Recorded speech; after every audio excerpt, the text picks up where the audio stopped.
Hey guys, well the camera in the phone decided to lose its marbles, and it does that every so often, crashes or whatever, mostly when I'm taking pictures, but sometimes when I do video, so yes. Android, what are we going to do with you? Anyway, let's continue on. I cleared up the background also because probably would be getting some awful focusing, but I was going to show you this. It's a 199, but hey, it's a Speed. It's got that nice Speed sticker. Of course, a couple videos ago, I showed off some other tube finds, and yes, some of them were Speeds. So yeah, I had to have this. It's probably just a dud. I don't really care, but nice 199 with a really pretty good sticker. Okay, moving on. Let's see, what else do I have here? Oh, here's an Arcturus, the 25L6. This is an early version of the 25L6 GT. Of course, the 25L6 GT, all you IBM punch card guys that you're using your O26s ought to be familiar with that number. The 25L6 GT, they used a bunch of those as relay drivers. Of course, it was originally an audio output tube, and this is an early version from Arcturus. Now, what's interesting about this one is it's got a weird, extra tall base. It's, first of all, being glass is weird because they're kind of scarce. But this bulb is weirdly proportioned. I don't know if that was an Arcturus thing or what, but it's taller or skinnier than it needs to be. I don't know. Weirdness. Let's see, we've got, well, some of you guys have probably seen these things. It's a Hytron MG metal glass. There are a few companies that made them. Hytron, I think Majestic did as well. Arcturus, maybe National Union. There could have been some rebranding happening or restamping because this is steel, and all the information, the number and such like that, is actually stamped into the steel. Well, basically, in the mid-late 30s, people thought the metal tube was going to take over the whole world. And, well, a lot of companies didn't have the licensing or the tooling or whatever to make metal tubes. Yeah, eventually they did. But to compete with the RCA GEs, so they came up with MGs. Yeah, it looks like a metal tube, but it really isn't. This metal is just kind of a shell. There's actually a glass tube inside. The glass tube is the thing that's actually doing the work, holding back the air, so to speak. So this metal, we could take this off and you'll see basically a little glass tube inside. They only lasted a couple of years because, well, they found out that metal tubes weren't entirely taking over the world. They were doing a good job, but not entirely. It just wasn't worth it.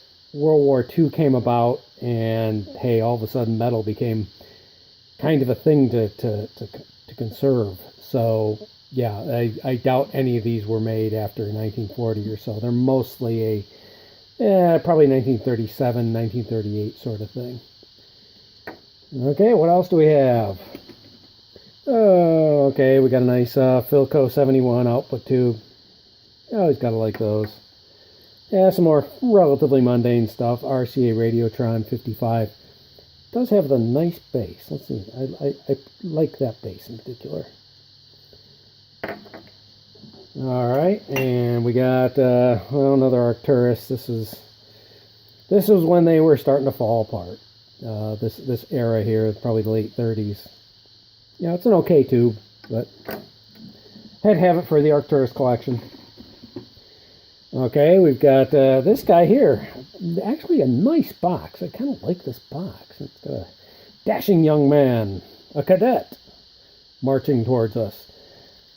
It's a, from the label on top, there we go, 200R. But it is not a 200 soft triode. I'm not sure what this is. I suspect this is a ballast tube. If we do, you know, you can kind of see up there, a little bit of an upskirt maybe, but there's not much going on up there, so I think this is just a ballast tube. I don't know what the R stands for. I don't know what the significance of the 200 is. But neat. It's in this nice box. International Radio Corporation of Ann Arbor, Michigan. Interesting. I was not aware that any radio stuff was actually happening in Ann Arbor. Interesting. Let's see what else. I went back to the guy with 50-cent tubes, and yeah, I bought lots more computer-rated tubes. And yeah, I'll just parade some of these in front of you. You guys have probably seen enough computer-rated tubes. So, yeah, see, more. Let's just leave it at that. You guys have seen enough of those, but I did get a whole bunch. I'm very happy about that. Let's see, what else? We got this nice National Union, or National Onion, NY224, basically a 224 with a nice National Union base, which I don't know if I actually had this type of base, because, you know, these tube companies, they would change up the branding on their base. It's just a thing to do. Probably as the brands, the actual tooling wore out, they figured, well, let's just have the guys engrave some new design. It'll make us look like we're up to the times. You know, not so different from today or any other time in corporate history or whatever. Yeah, you just got to show change, show progress.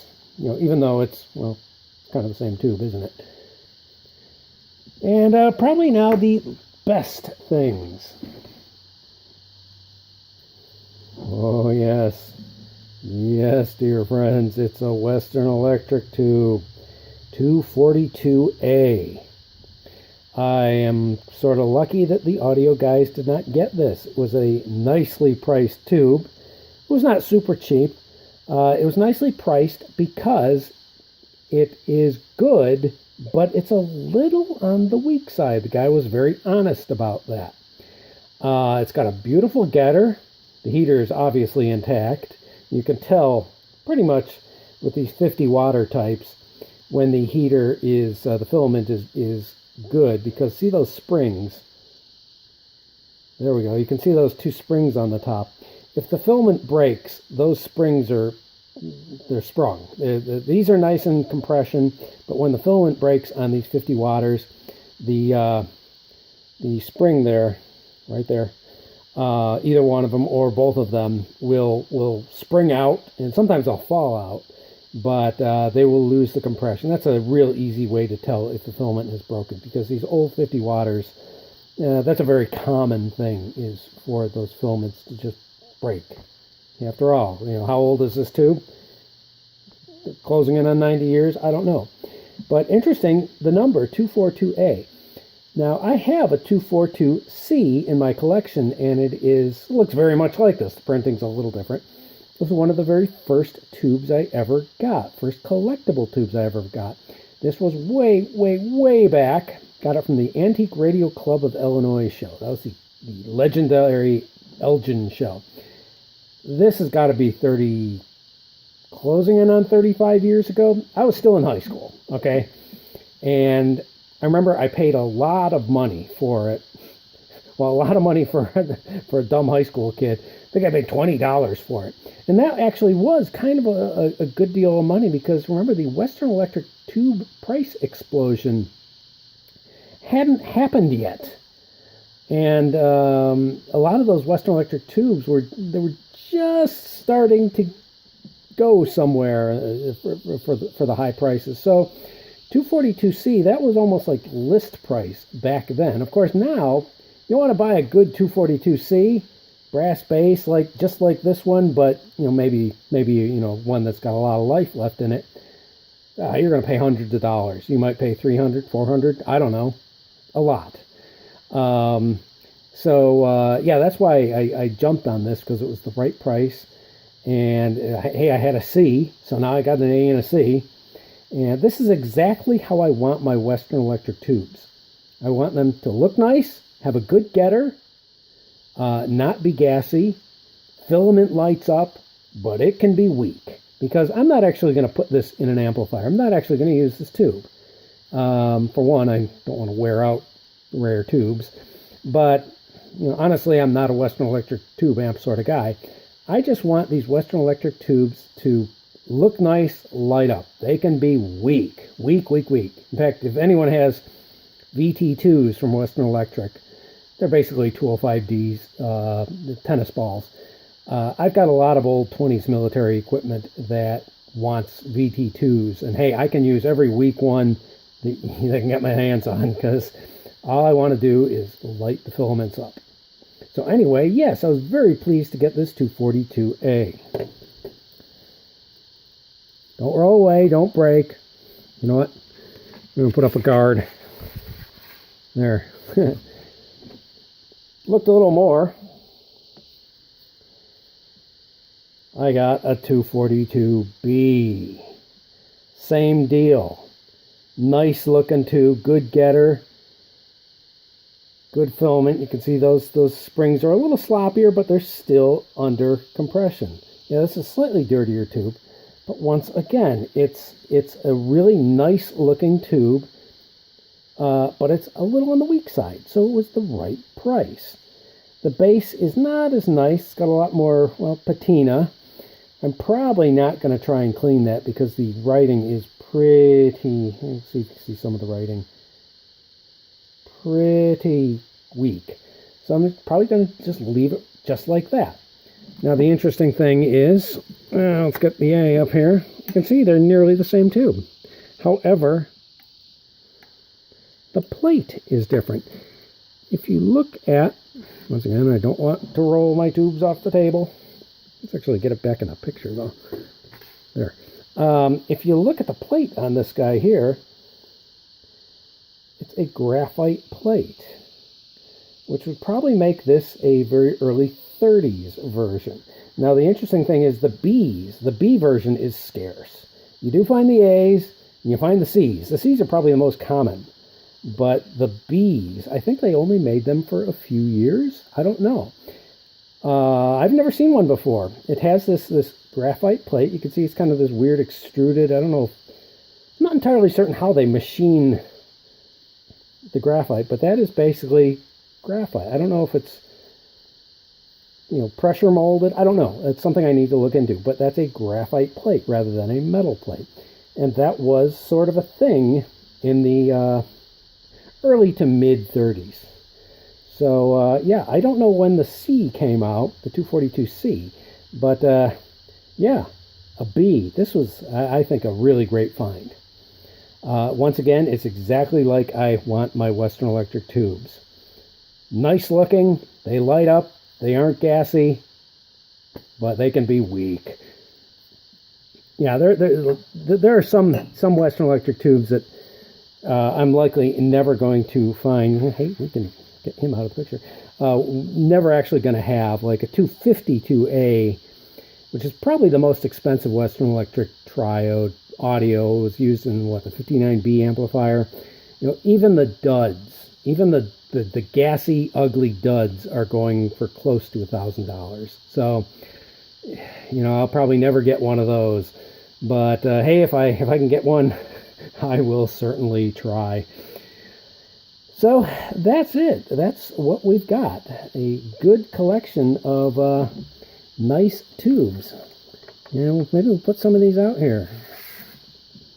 Nice, something maybe I can make a thumbnail out of. Let's not break the tubes though. But throw some of these here computer tubes out. But yeah, a nice sampling of what I have. Yeah, I'm not going to show you even more computer tubes because, hey, you guys can only take so many. We'll get these over here. All of this field of green, this field of green here. And we'll stick that guy over there and that guy over there, and hopefully that makes some sort of, hopefully YouTube will figure out that's the thumbnail I want. Otherwise, I'm going to have to get it myself. But hey, that's some of the great tubes I got at the Autumn 2018 Kutztown Radio Meet. Okay, well, I hope you liked the video. I don't know if this will be a two-part video or if I will splice the two together. I'm not sure. But yes, leave a like if you want. Leave a comment. Hey, if you've got any comments about these specific tubes or whatever, yeah, feel free to leave them. Also, my Twitter is Uniservo. You can follow me there. Sorry, no Facebook. And hey, share this video around maybe, because I don't know if any of you guys are subscribed to Fran's channel down in Philadelphia, Fran Lab, but a couple of videos ago she was complaining about how YouTube back in April basically kind of stopped promoting her videos. They wouldn't show up in the suggestions and such like that. Well, the same things happened with me. I think the same things happened with a lot of the sort of niche tech channels. So that's not helping matters any. So yeah, maybe share this around and whatever. I'd appreciate that. Okay, hope you guys enjoy this. Oh, it's going to be a long upload tonight. All right, bye now.